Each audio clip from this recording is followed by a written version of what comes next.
하나님의 말씀이다. 그러면 왜 하나님의 말씀인가? 그래서 이제 그걸 살펴봤습니다. 그것은 기적의 책이다. 이건 기록에 있어서부터 수천 년간의 보관에 있어서부터 오늘도 지금도 우리의 삶 속에서 이 말씀이 능력으로 역사하시는 것들을 통해서 구원받고 사람이 변화되고 여러분 놀라운 일들이 일어납니다. 그리고 성경은 한 번도 말씀하신 것이 성취되지 않은 적이 없습니다. 오늘도 성경이 우리를 얼마나 놀랍게 만들어 가실 것을 기대하시기 바랍니다. 이거를 깨닫지 못하기 때문에 여러분 성경에다가 시간을 쏟는 게 그렇게 힘든 거예요. 저도 늘 이렇게 신앙생활 오래 하고 오직 성경만 붙잡고 살았지만 전하기 위한 시간이 너무 많이 든다라는 생각이 들어요. 그리고 또 전하는 걸 책으로 기록하기 위해서 여기다 쓰는 시간이 너무 많고 내가 하나님 앞에 또 나만을 위해서 나를 위해서 성경 앞에 서는 게 그렇게 왜 이 시간도 이렇게 어려운가 막 이런 안타까움이 들어요. 그래서 책을 쓰면 조금 덜 할 줄 알았는데 또 이렇게 전하는 시간이 계속 있다 보니 저는 늘 이거 내가 쓴 거지만 또 전할 때마다 다시 저는 묵상하거든요. 일주일에 뭐 3번 다 과목이 다르긴 하지만 그러나 그때마다 하나님이 주시는 감동으로 다시 살펴보길 원해서 이런 데 너무 많은 시간을 쏟게 되는구나. 근데 막 성경 전체에 대한 그 갈망이 너무 커요. 초신자 때 정말 아무것도 너무너무 모르기 때문에 성경 하나하나 그냥 짚어가면서 그걸 그림으로 그리고 지도를 만들고 정리를 하고 막 이러던 때가 너무 그리워. 혼자 나를 위해서 그것이 결국 여러분을 위한 것이지만 근데 그렇게 시간 쫓기도 어려운 나 때문에 저도 많이 고민스러워요. 이렇게 혼자 살아도 또 안 하던 살림을 또 열심히 하려니 살림에도 시간이 많이 들고 근데 여러분 무엇보다 중요한 건 여러분 이 성경에 모든 보화가 있다고요. 여기에 모든 비밀이 있다고요. 이거를 깨달아 아는 것만큼 누릴 수 있어요.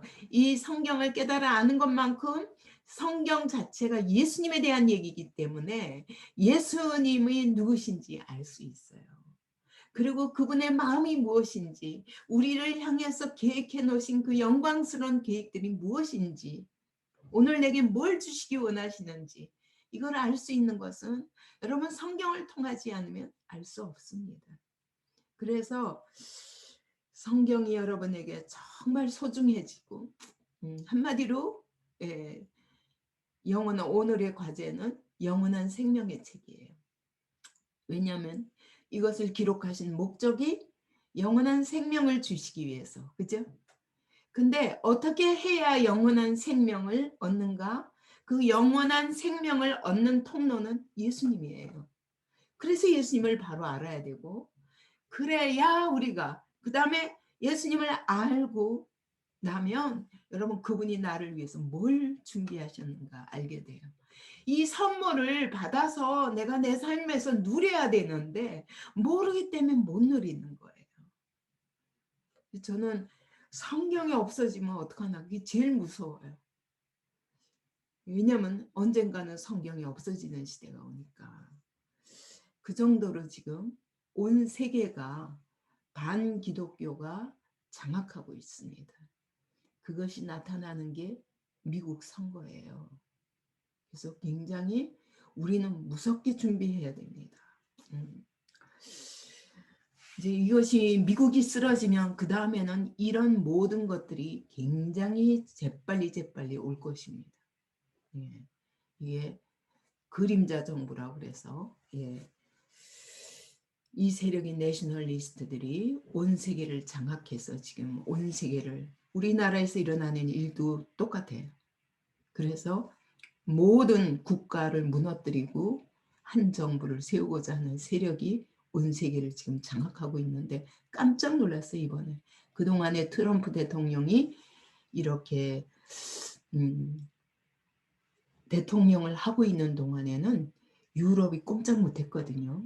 그래서 유럽이 딱 굴복하는 자세였는데 갑자기 지금 이제 트럼프 대통령이 이 임기가 끝나니까 동시에 중국과 딱 손잡았어요. 다시 말하면 공산주의와 손잡고 있습니다. 그러면서 돈 가진 사람, 언론, 권력, 온 세계의 모든 힘 있는 사람들이 힘을 합쳐서 지금 트럼프를 밀어내는 거예요. 이것은 여러분 그가 가지고 있는 배경이 나는 하나님 외에 어떤 것에도 굴복하지 않는다는 고백. 그 고백이 가장 무서운 거거든요. 그래서 이제 여러분이 이제 이것이 무서운 영적 전쟁이구나. 그래서 제가 여러분들에게 그 영상도 보냈는데 여러분이 영상을 이건 내 얘기가 아니다 하고 들으면 안 돼요. 오늘 우리의 얘기거든요. 저는 그거 들으면서도 소름이 끼치는 것은 기독교가 해야 할 일을 공산주의는 저렇게 무너지고 무너져도 또 이런 계속 이걸 사상전을 펼쳐가는구나. 그래서 결국은 우리가 아무리 예수를 믿고 축복을 받아서 경제적인 부를 누리고 자유를 누려도요. 여러분 사상전에서 지고 있는 거예요. 진 거에 이미 진 거라고요. 왜 그랬냐? 기독교가 말씀을 똑바로 안 가르쳐서 그래요. 여러분이 말씀에다가 전심하고 이 말씀이 무엇인가 깨달아야 세상에 대하여 이건 아니다. 내 자녀에 대해서도 이건 아니다 라고 할 수 있는데 그런 것들을 게을리하는 동안에 여러분 학교 제일 먼저 침투한 게 학교라니까요. 예? 학문계부터라고요. 왜? 인간 우리의 이 자유민주주의 사람들의 기독교인들의 이 머리를 뜯어고치기 위해서. 저는 이 새 생명을 왜 썼냐? 여러분 이거 고쳐지기 전에는 여러분 진정한 복음을 받을 수가 없다는 걸 알았어요. 그래서 그들은 우리의 뇌를 그런 사상 교육으로 고치려고 하는데 여러분 그것에 맞설 수 있는 것은 오직 성경으로 교육하는 거예요. 말씀으로 교육하는 거예요. 그래서 뇌를 바꿔야 된다. 나는 이렇게 생각하거든요. 그러니까 어찌 보면 여러분들이 그럴 수 있어요. 이게 성경을 공부한다고 그래서 뭐가 바뀌나? 내 삶이 바뀌나? 여러분의 뇌가 바뀌어야 여러분의 삶이 바뀝니다. 그래서 새 생명은 철저히 여러분의 뇌를 바꾸기 위한 것이에요.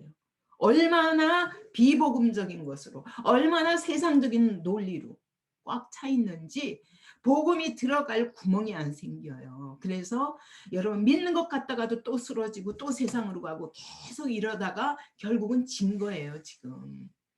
저는 지금 이 싸움에 내가 이렇게 나는 복음으로 맞서리라. 예. 뭐 이거 잘못됐다 저거 잘못됐다 해도 소용없어요. 근데 거기서도 얘기한 것처럼 그 사람도 얘기한 것처럼 결국 이 세대가 지나야 되더라고요. 예? 그들은 이걸 끊임없이 해왔어요. 그리고 우리나라도 아무리 이승만 대통령이 자유민주주의 위에 그 정말 성경 위에 이 나라를 세웠지만 국회 첫 번째 한 순서도 기도였잖아요. 그 즉시. 근데 믿는 사람 안 믿는 사람 아주 소수였는데도 불구하고 다 기도했어요. 그 기도에 다 아멘으로 화답하고 시작된 나라예요. 그런데 여러분 기독교가 그동안에 우리의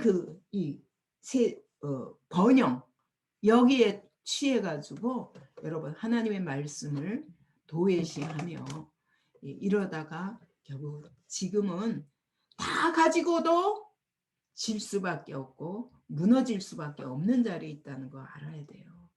그래서 여러분이 이 성경을 소중히 여기고 정말 이 성경만이 우리를 바꿀 수 있습니다. 그 결론 때문에 여러분 우리의 모든 것 들여서 여기에 말씀에 많은 시간을 투자하시기 바랍니다. 그들은 벌써 오랫동안 여러분 이미 러시아가 무너진 지가 언제예요? 소련이 무너진 지가. 그런데 그때부터 길을 달리해서 여러분 사상전에 들어간 거예요. 그게 벌써 몇 년 됐습니까? 70년 이상 됐잖아요. 그래서 여러분 우리가 이렇게 교육받는 대로 생각하는 대로 살게 되어 있어요. 그 자기 생각의 한계를 못 벗어나요. 그래서 여러분의 생각 자체를 모든 논리를 하나님의 말씀으로 바꿔야 돼요. 그래야 여러분 영원한 생명을 내가 소유하고도 여러분 이게 뭔지 몰라. 어린아이에게 여러분 아무리 좋은 보석 갖다 줘봐요. 그거 가지고 그냥 담아나 치고 놀다가 버리지. 다이아몬드를 갖다 줘도. 마찬가지로 우리가 다이아몬드보다 훨씬 더 가치 있는 성경을 갖다 주셔도 깨닫지 못함으로 이것을 누리는 길을 모르는 거예요. 내 삶 속에서 이걸 능력으로 못 누리는 거예요. 이것이 여러분 안타까워야 됩니다. 주님 저에게 성경을 아는 눈을 열어주세요. 그리고 영원한 생명이라는 게 뭔지 좀 알게 해주세요. 이 생명을 누리는 삶이 무엇인지 제발 알게 해주세요. 사모해야 됩니다. 그런데 바로 이 영생을 얻는 통로가 예수이기 때문에 여러분 성경은 또 예수 이야기인 거예요. 영생의 책인데 예수 이야기인 거예요. 주제가 분명해요. 여러분 여기서 다윗 이야기, 요셉 이야기 이런 거 붙드는 거 그거는 부분적인 것이에요. 도무지 예수의 삶에서 무엇이 다윗과 같은 다윗을 통해서 예수 그리스도를 이야기하시고 또 요셉을 통해서도 예수 얘기를 하고 계신 거예요. 전부. 성막을 통해서도 예수님 얘기하고 모든 사람의 이야기가 예수님과 연결되는 거예요. 아브라함의 이야기도 예수. 요즘 아브라함과 다윗의 자손 예수 그리스도의 계보라. 이걸로 신약이 시작되는 것처럼 예수의 생명, 예수의 이야기가 아브라함으로부터 시작된다니까. 그러니까 여러분 성경 전체가 예수 얘기입니다. 근데 그러면 이제 영원한 생명이 무엇이냐? 왜 성경이 영원한 생명의 책이냐? 여러분 그러면 영원한 생명이 어떻게 성경에서부터 내 안에 들어오는가? 이런 과정을 한번 생각해 보고자 합니다. 에스겔 골짜기의 마른 뼈들에게 하나님이 자 너는 이 마른 뼈들에게 마른 뼈는 해골이에요. 죽은 지가 오래되어 가지고 뼈밖에 없어.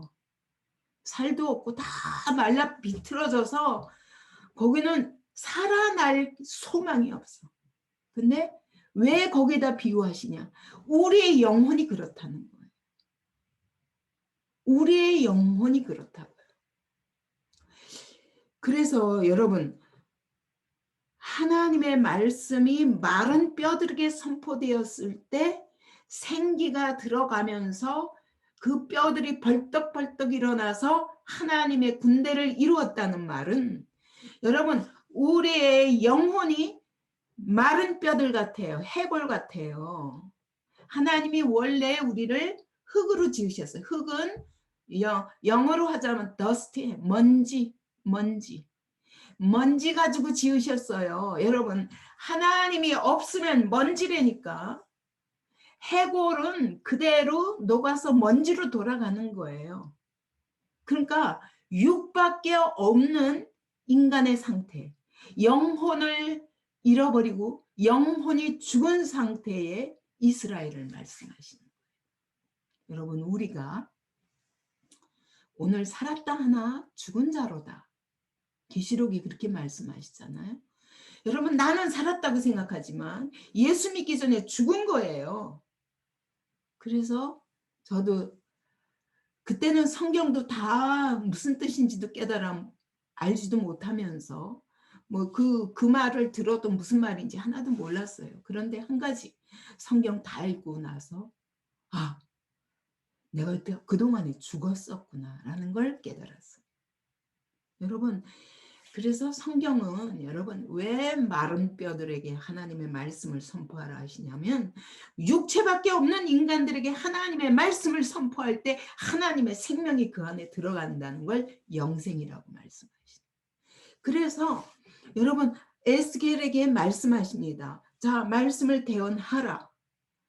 마른 뼈들아, 너희 마른 뼈들아, 너희 죽은 영혼들아, 여호와의 말씀을 들을지어다.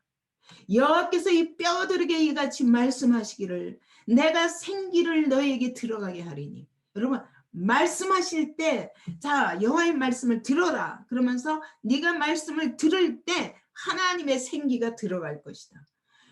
여러분, 원래 우리는 더스티에다가 하나님이 먼지 같은 그 육체에다가 하나님의 생기를 불어넣었을 때 생명, 살아있는 영혼이 되었더라. 원어로 하면, 히브리어로 하면 살아있는 영혼, 생명은 살아 움직이는 영혼이 된 거예요.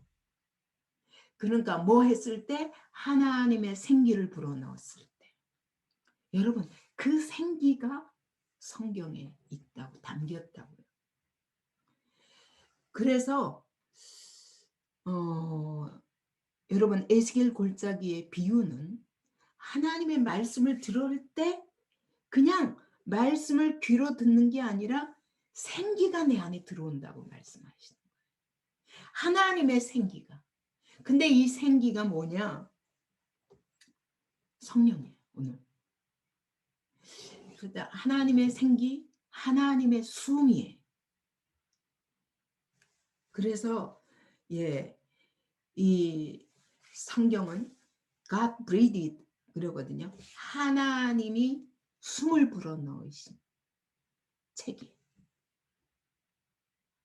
그 하나님의 숨이 영생이에요. 그죠? 하나님의 숨은 영원한 생명이에요. 그래서 원래 그렇게 지어졌는데 우리 영혼이 죽어버렸다고요. 왜? 죄와 불순종으로. 그래서 하나님이 다시 여호와의 말씀을 들어라. 그러면 내가 생기를 불어넣으리라. 너무너무 오랫동안 죽어있는 마른 뼈와 같은 이스라엘에게 명령하시는 거예요. 그랬더니 하나님의 군대들이 일어났어요. 저는 오늘도 하나님의 교회에게 이렇게 말씀하신다고 생각됩니다. 왜 수많은 사람들이 1,000명가량이 예수 믿는다고 하면서 왜 나라가 이 꼴이 되도록 우리는 진리를 깨닫지 못하고 지금 부끄러운 자리에 예수님의 이름이 욕을 받으시는 이 시간에 이르렀냐고. 그건 우리가 여러분 이 생명을 받은 자들이 생명이 있는 게 아니라 죽은 이스라엘과 같단 말이에요. 마른 뼈들과 같다. 그래서 하나님이 말씀을 들어라. 그러면 내가 하나님의 생기를 불어넣으리니 그러면 죽은 자들이 마른 뼈들이 벌떡벌떡 일어나서 힘줄이 붙고 살이 붙고 하면서 여러분 큰 군대를 일으키리라.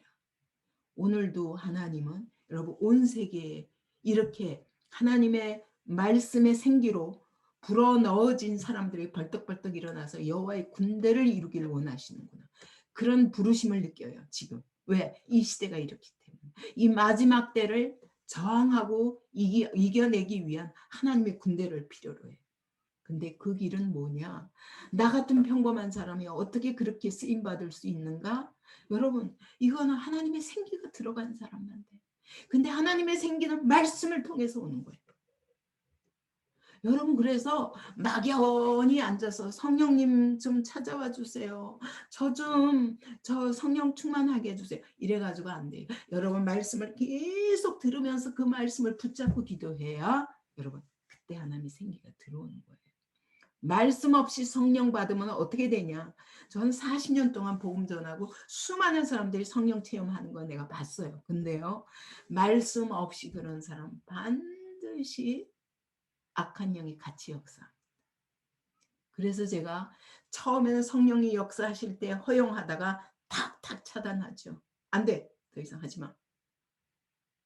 막 예언이 임하고 막 이래도 조금 쓰다가 보면 악령이 같이 역사하는 거예요. 말씀 없이. 왜? 말씀이 없으면 내 생각으로 꽉 찬 사람이거든. 그죠? 그래서 이런 사람은요, 은사 받은 척하면요, 이거는 아주 위험한 일이에요. 이단이 그냥 생기는 게 아니에요.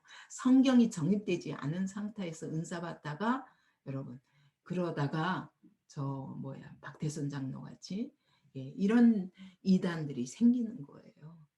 문선명이 같이. 예. 그래서 여러분 성경을 통해서만 하나님의 생명이 내 안에 들어올 수 있구나. 여러분 이거 선명하게 붙잡으시기 바랍니다. 그래서 하나님이 우리에게 성경을 주신 거예요. 그렇지 이 성경이 그렇지 않다면 저같이 교회도 가본 적도 없고 예 나한테 전해주는 사람도 없는데 어떻게 성경이 있다가 그냥 완전히 헷가닥 하나님이 바꿔버리셨겠어요. 그게 증거입니다. 성경 자체가 얼마나 놀라운 능력으로 오늘도 우리 각 사람 속에 하나님의 생기를 불어넣으시는지. 예. 그래서 여러분이 그걸 사모하셔야 됩니다. 그래서 여러분이 이 성경은 우리에게 생명을 불어넣어 주시기 위해서 하나님이 우리에게 주셨어요. 근데 저도 성경 처음 붙잡으니까 근데 하나님이 어떻게 한국말로 말씀하시지? 생각해 보니까 다 통해서 번역했잖아요. 그죠? 통로가 번역을 통해서 왔지만 그럼 맨 처음 기록한 사람은 그러면 어떻게 하나님께 받지? 그랬더니 성경이 설명하시는 거예요. 예언은 언제든지 사람의 뜻으로 낸 것이 아니요 오직 성령의 감동하심을 받은 사람들이 하나님께 받아 말한 것입니다. 또 디모데후서 3장 16절에도 모든 성경은 하나님의 감동으로 된 것이다. 근데 그 하나님의 감동으로가 뭐냐면 God breathed. 하나님이 숨을 불어 넣으신 그게 성령의 감동이에요. 그러니까 여러분 성령의 감동이 될 때 그때 하나님의 숨이 내게 불어 넣어진다. 여러분 기록할 때 그래서 기록한 사람은 바울이에요. 근데 바울도 때로는 자기가 너무 몸이 안 좋아서 그래서 누워가지고 더디오에게 불러줬어요. 자기가 받은 성령의 감동을 가지고 불러줬어요. 말로만. 그랬더니 더디오가 기록했어요. 근데 아무도 더디오 서신이라고 안 해요. 로마서를. 그죠? 바울 서신이라고 합니다. 왜? 바울이 하나님께 받아 말한 것이기 때문에. 그러면 원저자는 누구예요? 원저자는 기록자 말고 원저자가 성령이에요. 성령. 그죠? 하나님이에요. 근데 하나님이 우리에게 하나님의 말씀이란 하나님이 우리에게 말씀하기 위해서 근데 통로가 필요한 거예요. 그죠? 하나님과 우리 사이에 통로가 필요해요. 그 통로가 뭐라고요? 성령님. 성령의 감동이 아니면 하나님과 우리 사이에 교통이 있을 수가 없어요. 그죠? 그러면 여러분이 성경을 읽어도 왜 감동이 없는가? 여러분 성경을 읽어도 그냥 눈으로 읽고 입으로 읽고 하는 게 아니라 여러분 성령님이 통하셔야 돼요.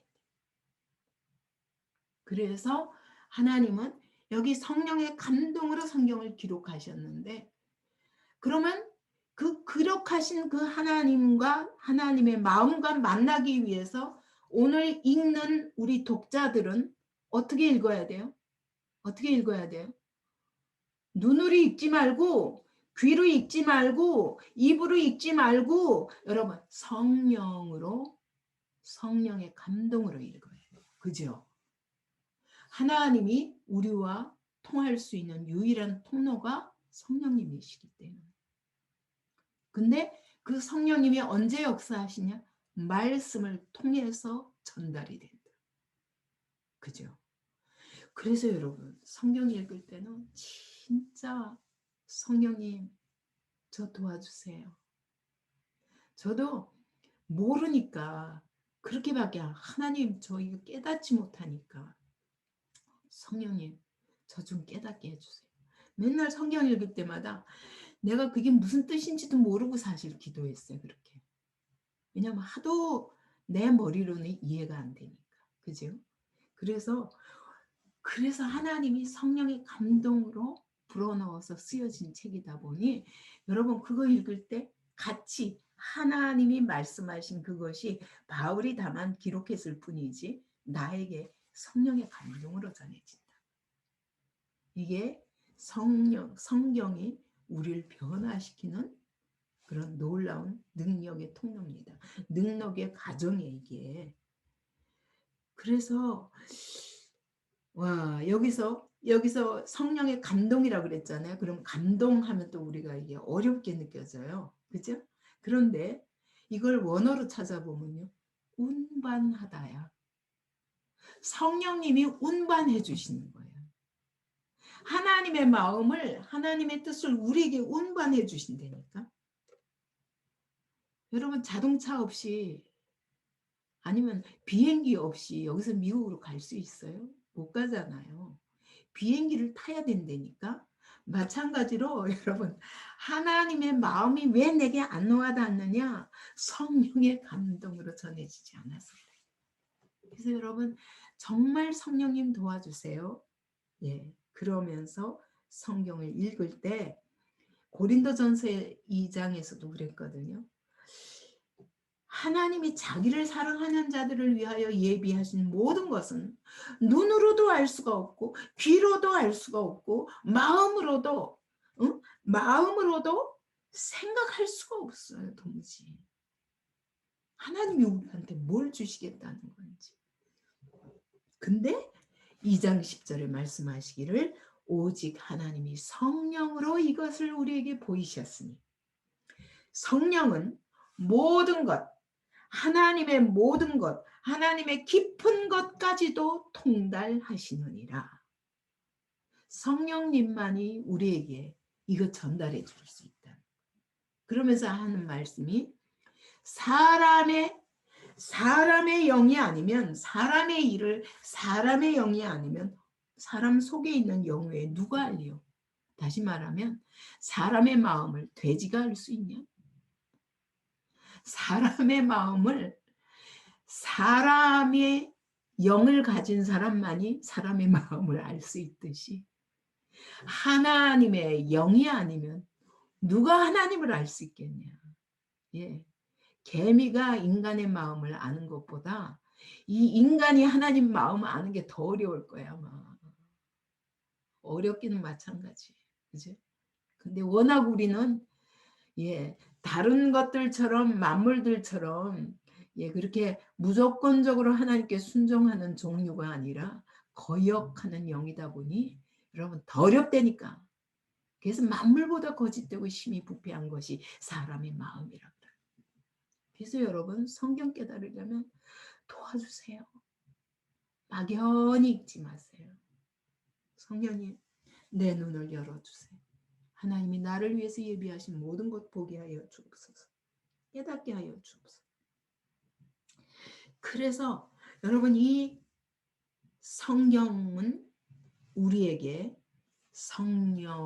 성령으로 하나님의 마음을 운반해 주세요. 하나님의 뜻과 하나님의 비밀을 운반해 주십니다. 그래서 읽다 보면 God breathed 하나님이 그 숨을 불어넣어 주십니다.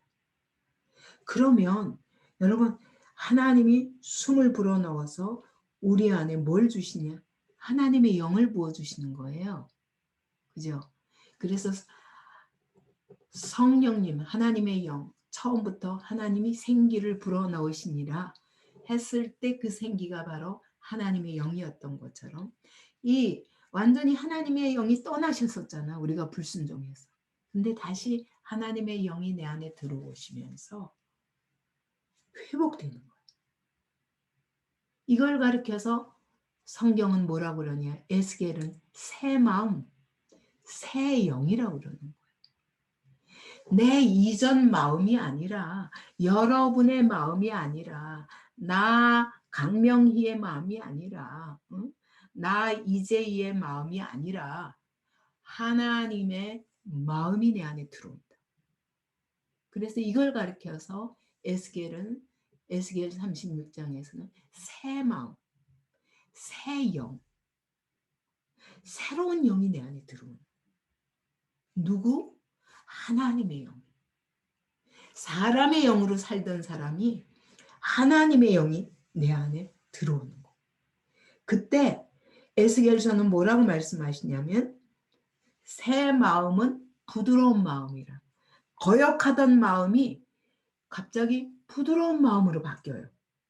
그리고 그래서 내 영을 너희 속에 두어 너희로 내 율례를 행하게 하나님의 말씀을 행할 수 있는 순종의 마음을 주시는 거예요.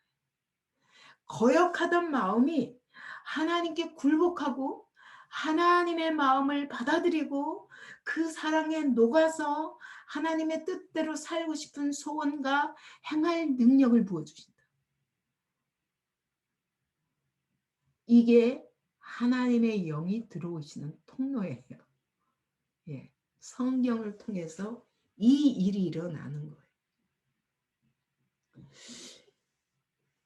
그러면서 그 예레미야서에서는 그러잖아요. 이 새 마음을 가리켜서 전에는 내가 돌판에다가 하나님의 말씀을 율법을 새겨서 줬지만 이 새 언약은 어떤 것이냐? 너에게 새 마음이 되는 것은 하나님의 법을 너희 마음에 기록하겠다. 그러니까 여러분 하나님의 영이 들어오시는 것은 하나님의 법이 내 마음에 기록되는 거예요. 근데 이거를 그냥 받는다 이 정도가 아니라 여러분 기록이라는 게 뭐냐? 새기다라는 뜻이거든요. 새기다. 원어로는 새겨 돌판에다가 새기듯이 새기는 거예요. 여러분 돌판에 새겨진 거를 깎아내기 전에는 여러분 이게 지울 수 있어요? 뭘 해도 안 지워져요. 돌판에 새기면. 그죠? 그래서 사람들이 바위에다 자기 이름을 막 새기잖아요. 하나님이 우리 마음에 기록하겠다. 하나님의 법을 기록하겠다. 그 뜻은 뭐냐면 새긴다는 거예요.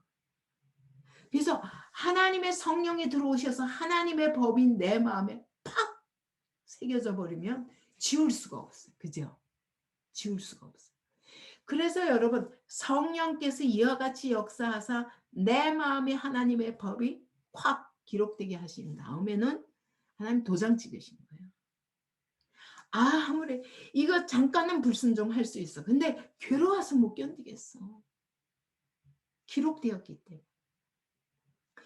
이게 새 마음이에요. 여러분 이 마음을 이렇게 성령님을 이렇게 받은 사람은 잠깐 맛보는 거 말고 그래서 히브리서 6장에서는 그 성령의 그 은사를 맛보고도 그 복음을 받고도 다시 예수님을 십자가에 못 박는다. 이런 사람은 뭐냐? 맛만 본 거지 새겨진 게 아니에요. 그래서 여러분 성령님이 내 안에 완전히 새겨지도록 하나님의 말씀을 여러분의 새기세요.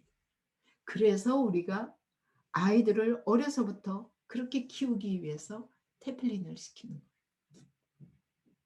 그러면 아이들이 이게 딱 기록이 되면요. 완전히 제가 이제 여러분에게 한번 보낼게요. 그 영상을. 저기 우리 고목사님도 아마 갖고 있을 거예요.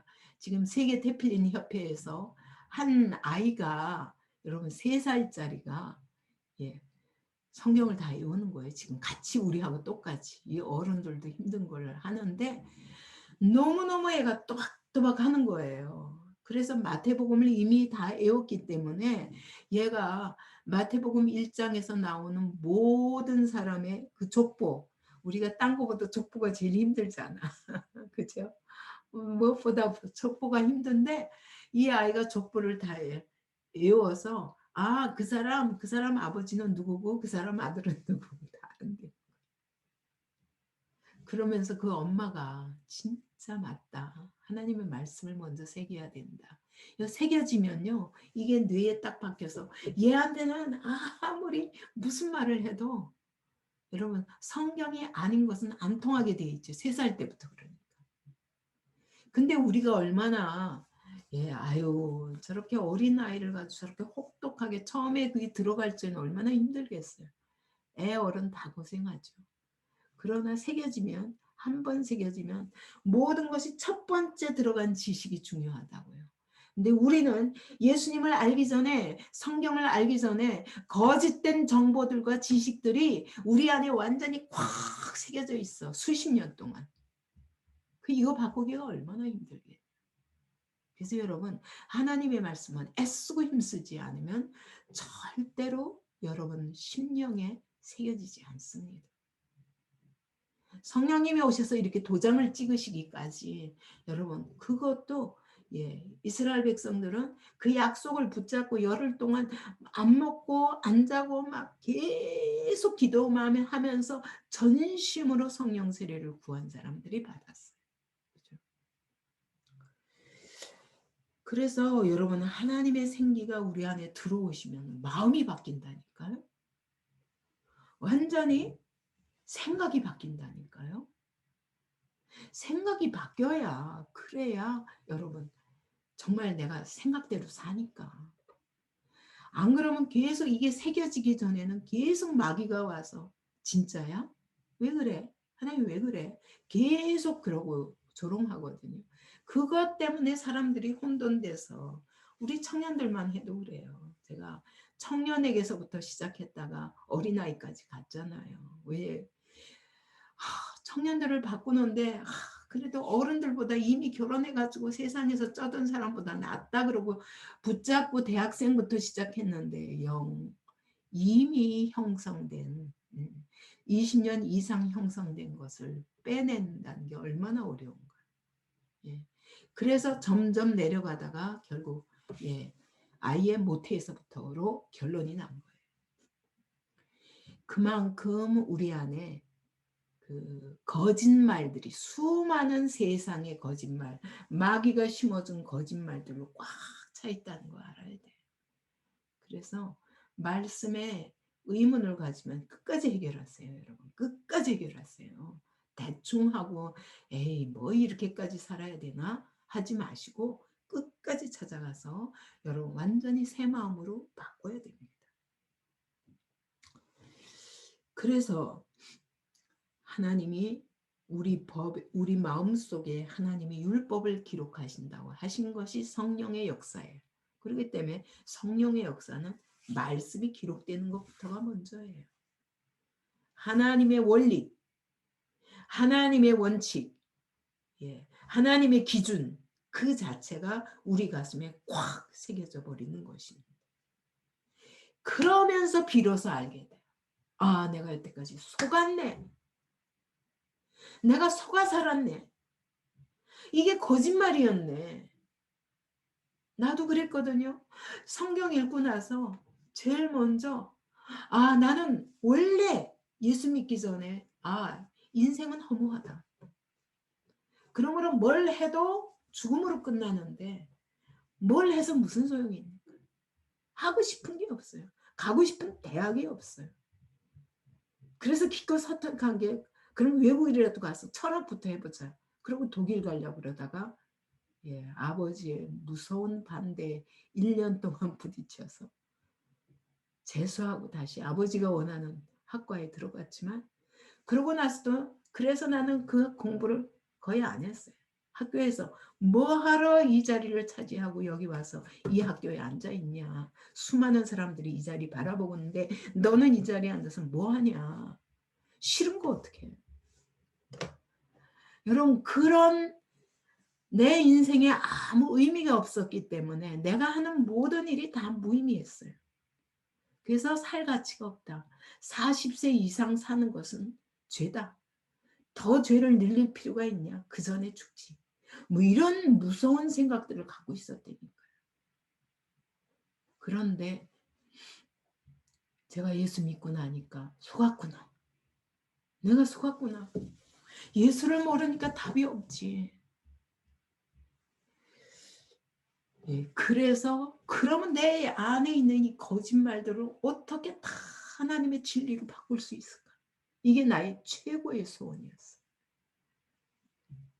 여러분, 이 작업이 시작이 됩니다.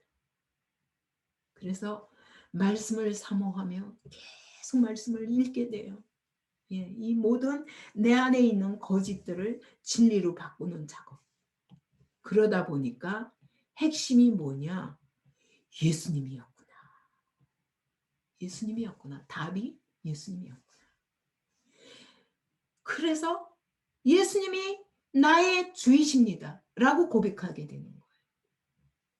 그게 3번이에요. 자, 성경은 예수님께 대한 증언이라고 그랬죠. 예수님이 말씀하셨어요. 이 성경은, 모든 성경은, 그때 예수님이 말씀하시는 성경은 구약이에요. 신약은 아직 기록되지 않았으니까. 근데 모든 성경은 내게 대하여 기록한 것이라. 내게 대한 증언이라. 구약 전체가 예수님에 대한 이야기예요. 그러면 신약은 물론 예수님이 과연 약속하신 대로 오셨고 이분이 바로 예수님이고 이분이 어떻게 사셨고 어떻게 말씀하셨고 어떻게 놀라운 기적을 행하셨고 어떻게 죽으시고 어떻게 부활하셨고 그리고 우리에게 뭘 선물로 주셨는지 아주 구체적으로. 그뿐만 아니라 내가 다시 오리라. 기다려라. 그때까지 너희는 이 복음을 전파하라. 사실 모든 그리스도인의 삶의 목적은 여러분 구원받고 난 이후의 목적은 내가 믿고 나면 그 다음에 다른 사람에게 복음 전해야 돼. 언제까지? 주님 오시는 그날을 기다리며 할 수 있는 유일한 것은 주님이 우리에게 주신 지상대명령 아니겠습니까? 이렇게 확 결론이 나는 거예요. 그래서 예수를 구주로 영접한다. 주라는 말이 무슨 말이냐? 이게 퀴리어스거든요. 퀴리어스. 퀴리어스가 무슨 뜻이냐? 여러분, 그분이 우리의 모든 최고의 통치자 되심을 인정하는 거예요.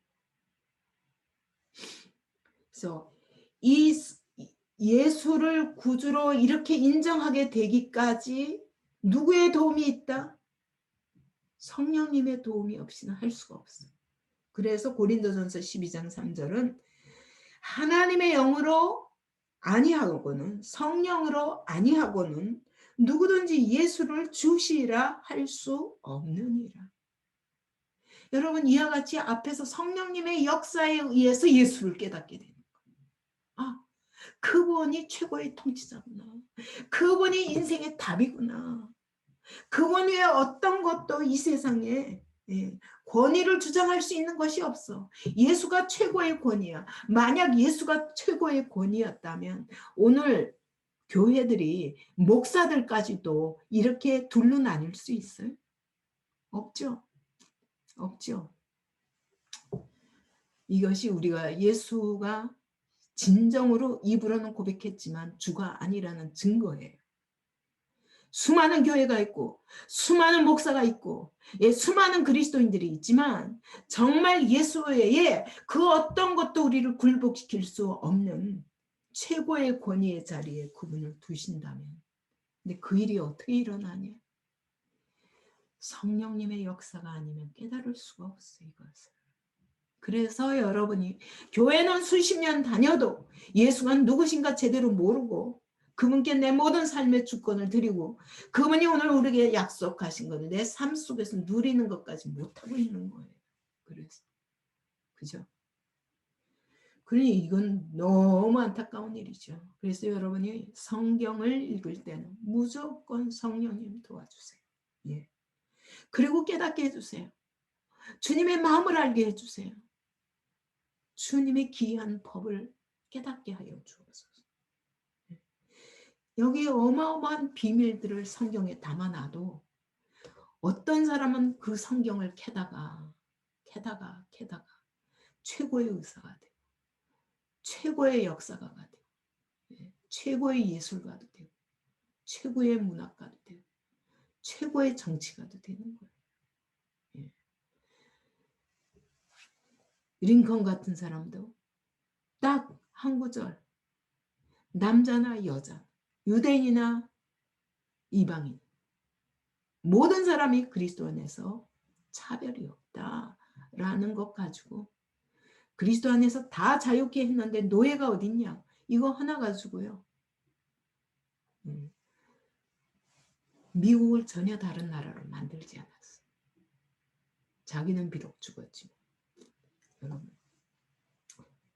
그렇게 그런 대통령을 미국이 최고로 오늘도 존경하는 대통령 아니에요. 그가 기도하던 장소가 지금도 카페트가 있어요. 근데 달아가지고 거기는요, 구멍이 뚫릴 만큼 달았어. 백악관의 카페트가. 그런 대통령이에요. 그럴 수 있었던 것은 그가 전적으로 하나님을 의지하고 성경을 의지했기 때문이거든요. 예. 그러므로 여러분, 성경 자체가 예수님에 대한 증언인데, 그 성령님은 뭐냐면 여기서 15절, 요한복음 15절 26절에서 예수님이 말씀하실 때 이렇게 말씀하십니다.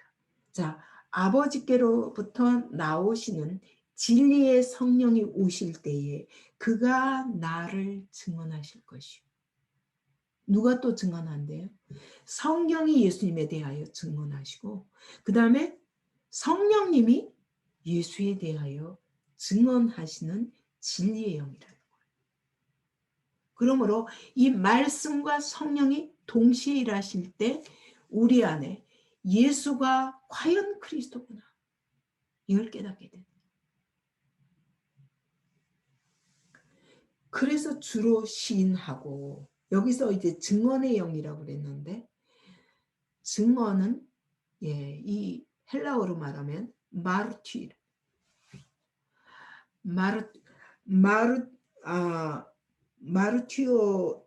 마르튀레오가 증언하다야. 그럼 이게 뭐냐? 마르투스, 순교자, 죽기까지 증언하는 분이야. 왜? 여기가 목격하다는 뜻이 있어요. 마르투리오가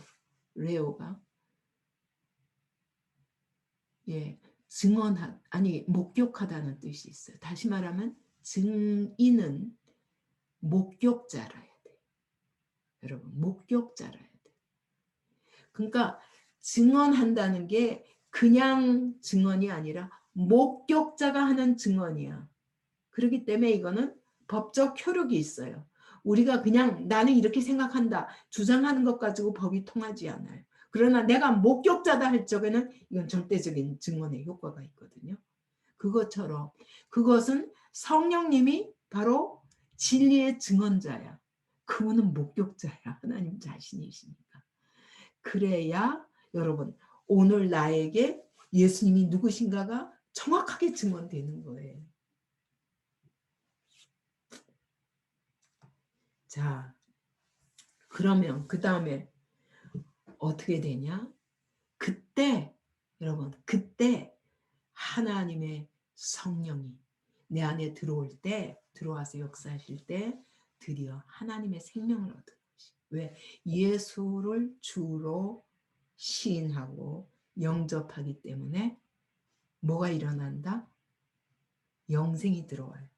아들이 있는 자에게는 생명이 있고, 다시 말하면 아들을 소유한 자에게는 생명이 있고, 영원한 생명, 하나님의 생명이 있고, 아들이 없는 자에게는, 아들을 소유하지 않은 자에게는 생명이 없느니라.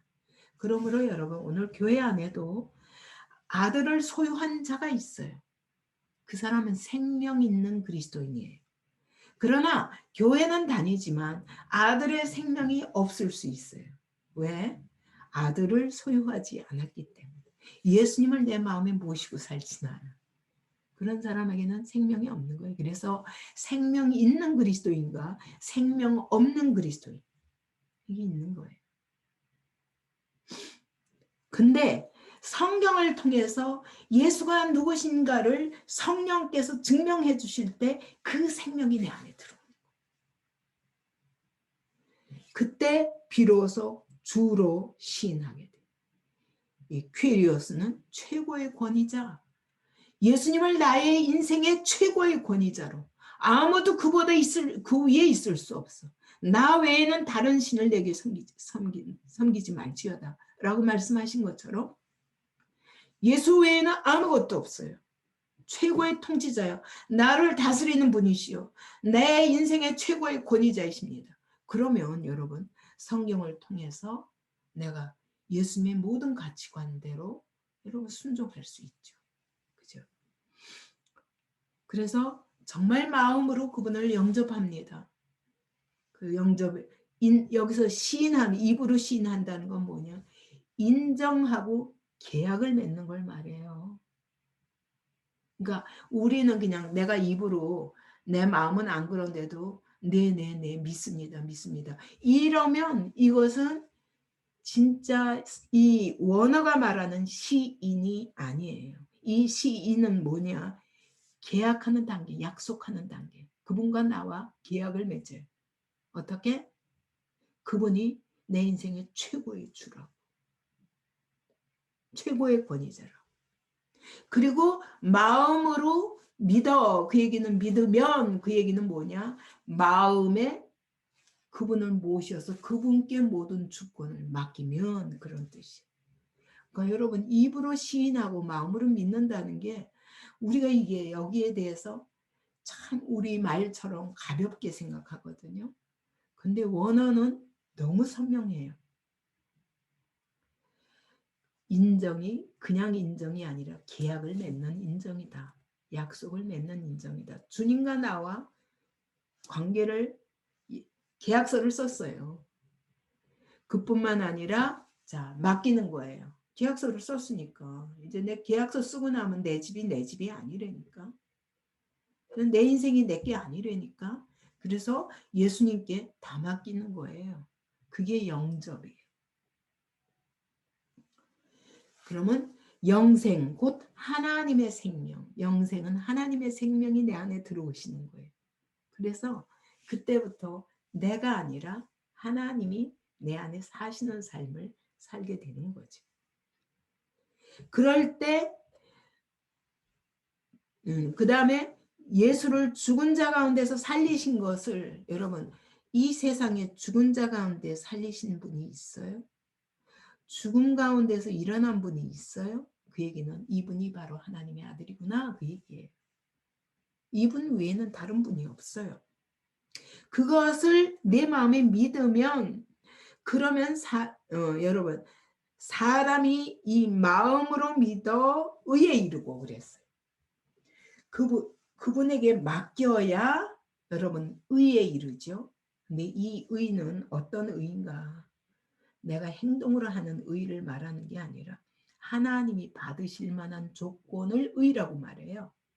그러니까 내가 아무리 의라고 생각해도 하나님이 의가 아니다 하면 아닌 거예요. 하나님이 인정하시는 사람이 되었다는 게 의에 이르고 다시 말하면 칭의죠. 그죠? 나는 의롭지 않지만 예수님의 의로 말미암아 내가 의에 이르게 됩니다. 그리고 시인하여 구원에 이르느니라. 여기 구원은 지금 드디어 지금 그럴 때 이게 현재형이에요. 현재 수동태예요. 현재형으로 내가 그와 같이 입으로 시인하고 그분과 약속을 맺고 그리고 그분께 나의 모든 권위를 위탁하고 내 마음에 모시고 그분이 내 삶의 주인이 되어 사시도록 그렇게 할 때 비로소 칭의도 이루어지고 구원에 이르느니라. 그 얘기가 뭐냐? 현재 영생이 내 안에 들어오는 상태를 말해. 바로 그 순간에 영생이 들어오는 거예요. 많이 오래 믿었고 여러분이 성경을 많이 알아야 되는 게 아니라 여러분 진짜 입으로 그분과 약속을 맺고 마음에 그분을 모셔서 그분을 나의 삶의 주인으로 모시는 그때 생명이 내 안에 들어오는 하나님의 생명. 그래서 이것이 아들이 있는 자예요. 아들을 소유한 자예요. 근데 입으로는 맨날 말하면서 삶에서 맨날 내가 주인 되어 살면 그거는 여러분 구원에 이른 게 아니에요. 생명이 없어요. 그 상태. 자, 그래서 그날 그렇게 할 때 그분이 내 안에 들어 생명을 부어주시는 거예요. 자, 이 생명이 들어오면 이 생명은 뭐냐? 베드로후서에 의하면 베드로후서 1장 3절에 의하면 뭐라고 그러냐면 그의 신기한 능력으로 생명과 경건에 속한 모든 것을 우리에게 주셨으니 여러분 생명을 받을 때 이 생명이 내 안에 들어와서 경건에 속한 모든 것을 주셨다고 그랬어요. 하나님의 생명이라고 그랬죠. 하나님의 생명이 내 안에 들어왔어요. 그래서 경건에 속한 모든 것이 다 같이 들어왔어요. 그래서 이건 성품을 말하는 거예요. 그래서 그 뒤에 우리를 부르신 자를 이분을 알므로 말미암아 신성한 성품에 참여하게 된다. 하나님의 거룩한 성품이 내 안에 들어와 버린 거예요. 예. 그래서 경건을 사모하게 돼. 의를 사모하게 돼. 거룩을 사모하게 돼. 그래서 계속 내 정욕을 부인하고 세상에서 썩어질 것 피하고, 그죠? 세상을 피하고 정욕을 피할, 그리고 신성한 성품에 더 가까이 가고자 하는 노력을 할 수 있는 힘이 생겨요. 이때부터. 그래서 성경을 통하지 않고는 이 일이 이루어지지 않는다니까요. 그래서 에베소서에서 말씀하시기를 너희 심령을 새롭게 하여서 하나님을 따라 의와 진리와 거룩함으로 지으심을 받은 새 사람을 입으라 그러잖아요. 여러분 새 사람이 된 거예요. 새 사람을 입게 된 거예요. 나 자체 본성 자체는 안 바뀌었지만 여러분들이 하나님의 생명이 내 안에 들어오심으로 그때부터 내가 새 사람이지, 내 마음을 새롭게 하며 계속 의와 진리와 거룩으로 옷 입게 되는 거예요. 그래서 여러분 이렇게 말씀과 성령으로 변화되어야 말씀을 따라갈 힘이 생기는 거예요. 그죠? 바로 이렇게 성령님이 내 삶에 주관하시는 자리에 놓이게 될 때 성령의 열매는 어떻게 나타나냐? 사랑과 희락과 화평과 오래 참음과, 여러분 이렇게 9가지 성령의 열매가 내 인격과 삶에 맺어지는 시작이 될 수 있는 거예요. 그죠? 그래서 우리가 그 열매를 맺어가도록 성경이 우리를 끊임없이 도우시는 거예요. 왜? 성령님을 통해서.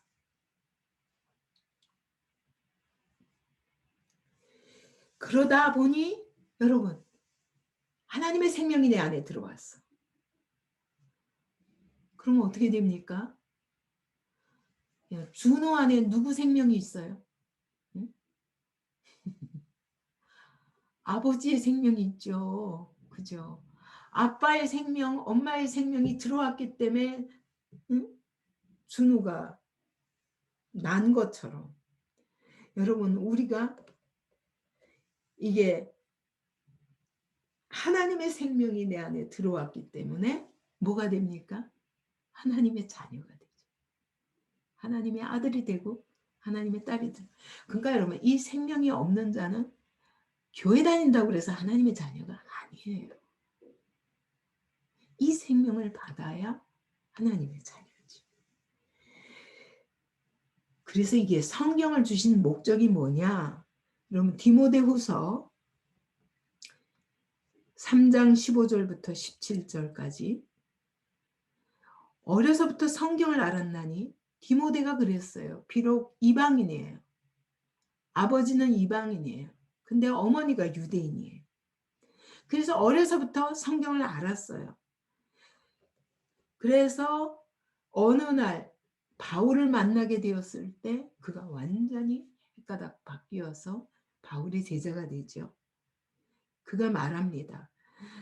자기는 어려서부터 성경을 받았는데 성경은 능히 너로 하여금 그리스도 예수 안에 있는 예수를 믿는 믿음으로 말미암아 구원에 이르는 지혜가 있게 하시며, 그죠?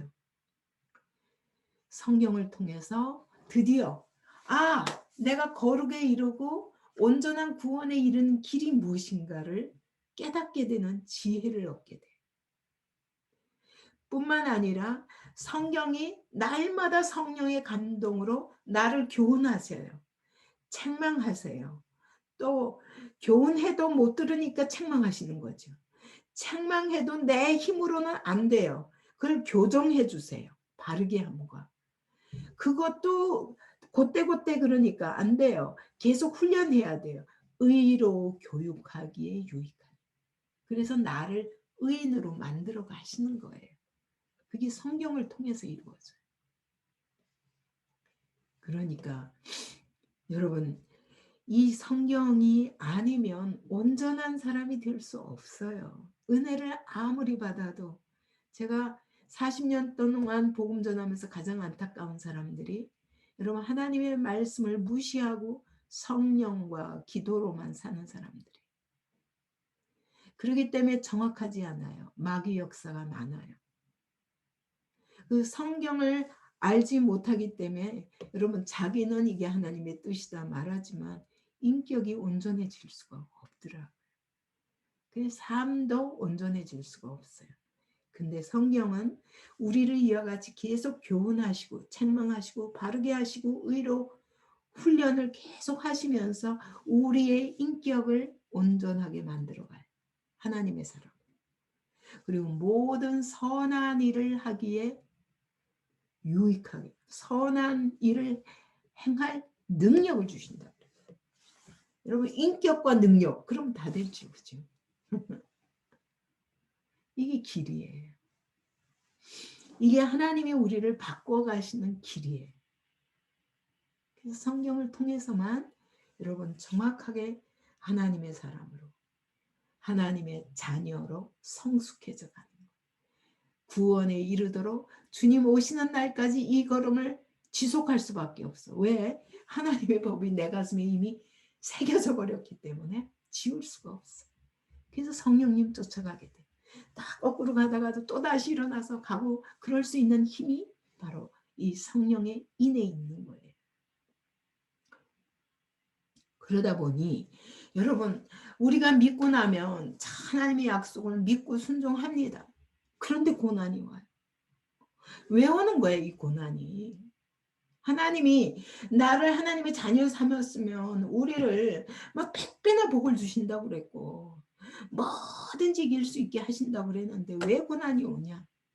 근데 여러분, 성장할수록 어린아이에게는 절대로 여러분 어려운 일 안 시켜요. 그죠?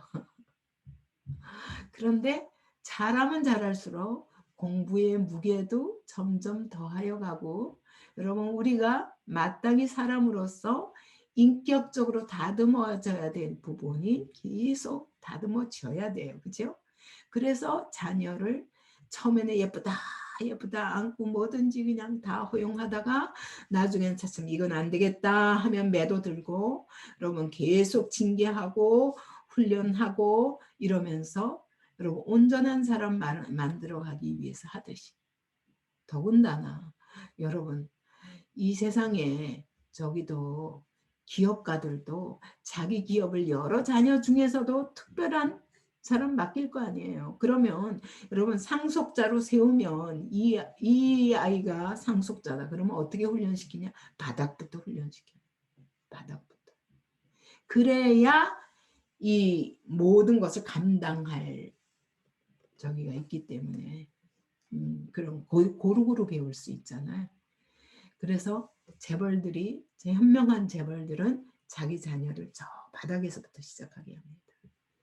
그래서 거기서부터 이렇게 차근차근. 정주영 회장이 그렇게 얘기하더라고요. 옛날에. 그분은 정말 바닥에서부터 시작한 분이니까. 그래서 고루고루 알지 않으면 기업을 끌어갈 수 없다 하면서. 근데 하나님은 오죽하시겠어요? 우리를 이렇게 죄인들을 데려다가, 거지로 살던 우리를 데려다가 왕자로, 하나님 나라 왕자로 세우시는데 여러분 훈련 없이 되겠습니까? 그래서 하나님이 고난을 허용하세요. 그런데 놀라운 것은 모든 고난을 이길 믿음과 능력도 주신다. 그래서 로마서 5장 3절에 보면 자, 우리가 정말 예수님의 영광을 바라고 즐거워하느니라 하면서 그런데 환난 중에도 즐거워한다. 왜? 환난을 통해서 인내를 배우고 인내를 통해서 연단을 배우고 연단을 통해서 날마다 소망이 더 커져가도록 하나님 나라 영원한 기업에 대한 소망을 더 온전하게 이루어 갈 수 있도록 그래서 계속 성령님이 또 도와주세요. 이것도 할 수 있도록. 그래서 성령님이 탄식하시며 우리를 위하여 간구하신다고 그랬어요. 그 성령님으로 말미암아 계속 하나님의 사랑이 느껴지기 때문에 환난 가운데서도 하나님의 사랑이 느껴지기 때문에 아, 내 이게 왜 이런 고난을 허락하시나 하고 시작하지만 여러분 성령님이 계속 도와주세요. 그러다 보면 아, 하나님의 성령으로 말미암아 우리 마음에 하나님의 사랑이 부은 바 되니 우리 마음에 막 하나님의 사랑이 부어지면서 여러분 이런 환난 속에 하나님이 왜 나를 두셨는가? 아, 나를 지금 연단하시고 더 큰 하나님의 상속자로 커갈 수 있도록 키워가시는구나. 자라가게 하시는구나. 그래서 그 광야에서 20년 동안을 그렇게 쫓겨다니던 다윗이 고백합니다. 시편 119편 50절에 보면 이 말씀은 나의 고난 중에 위로라. 이 고난 내가 그 20년 가까운 세월 그렇게 고난을 당했지만 고난 중에 나의 위로가 되었고 주의 말씀이 나를 살리셨음이니이다 라고 말해요. 그래서 여러분 우리에게 고난이 문제가 아니라 고난도 넉넉히 이길 힘을 부어주시고 하나님의 사랑을 부어주시고 그러면서 우리를 연단하시고 훈련하셔서 더 하나님의 나라를 온전하게 받을 수 있는 상속자로 살도록 여러분 이 훈련을 받은 사람은 이 땅의 어떤 고난도 두려워하지 않아요. 그리고 여러분 그 고난 속에서 하나님이 뭘 하시고자 하시는 것을 알기 때문에 더 주님께 가까이 나아갈 수 있죠. 어린아이는 처음에는 자빠지고 왜 나한테 이런 어려움을 주시냐고 그러지만 여러분 그 연단이 없이는 온전한 믿음으로 자라갈 수가 없습니다. 그래서 하나님은 결국은 하나님의 상속자로 그래서 온전한 그 기업을 받을 수 있도록 준비시키시는 거예요. 근데 여러분 그 상속은 이 다음에 죽어서만 얻는 게 아니에요. 오늘 이 땅에서 이거 누릴 수 있습니다. 이 상속을. 하나님이 계속 부어주세요. 이거는 상속은 재산이거든요. 한마디로 기업이라고 그러는데 원어로 보면 재산이에요. 재산. 하나님의 재산을 우리에게 주신다니까. 그래서 여러분 지혜도 얻고 능력도 얻고 여러분 뭐든지 하나님을 위하여 영광을 돌리기 위하여 필요한 모든 것 주십니다. 그러면서 하나님 앞에 넉넉히 영광을 돌리고 살 수 있도록 우리의 삶을 도와주십니다. 그게 성령이에요. 다시 한번 정리합니다. 성경은 영원한 책입니다. 영원한 생명의 책입니다. 성경을 통해서 우리가 얻을 수 있는 것은 영원한 생명입니다. 다시 말하면 하나님의 생명입니다. 근데 이것은 어떻게 무엇으로 들어오냐? 성령의 감동으로 들어옵니다. 성령의 감동으로 여러분 우리 안에 들어오셔서 완전히 우리의 마음을 바꿔주십니다. 새 마음을 불어넣어 주십니다. 하나님의 마음, 하나님의 법, 하나님의 영을 불어넣어 주시면서 우리 마음에 하나님의 원리가 새겨지도록 도우십니다. 그러면서 아, 예수가 과연 누구신가? 그분이 우리를 위하여 어떤 일을 하셨는가? 그분이 오늘 우리에게 뭘 주시길 원하시는가? 그분의 뜻이 무엇인가? 이런 것들을 다 깨닫게 하시는 거예요. 그러면서 오늘 그 하나님의 생명이 들어오시니까 성품도 바뀌어가는 거예요. 생각만 바뀌는 게 아니라 감정도 바뀌어요. 성품도 바뀌어요. 삶이 바뀌어요. 그죠? 그러면서 우리를 하나님의 상속자로 만들어 가시는 거예요. 이것이 성경을 주신 목적이고 우리는 오늘도 이 성경이 내게 이런 일을 행하시도록 그분께 모든 주권을 돌리고 여러분 그렇게 말씀과 동행하는 삶을 사는 것이 얼마나 축복입니까? 이런 사람은 세상도 흔들 수 없고 환경도 나를 흔들 수 없습니다.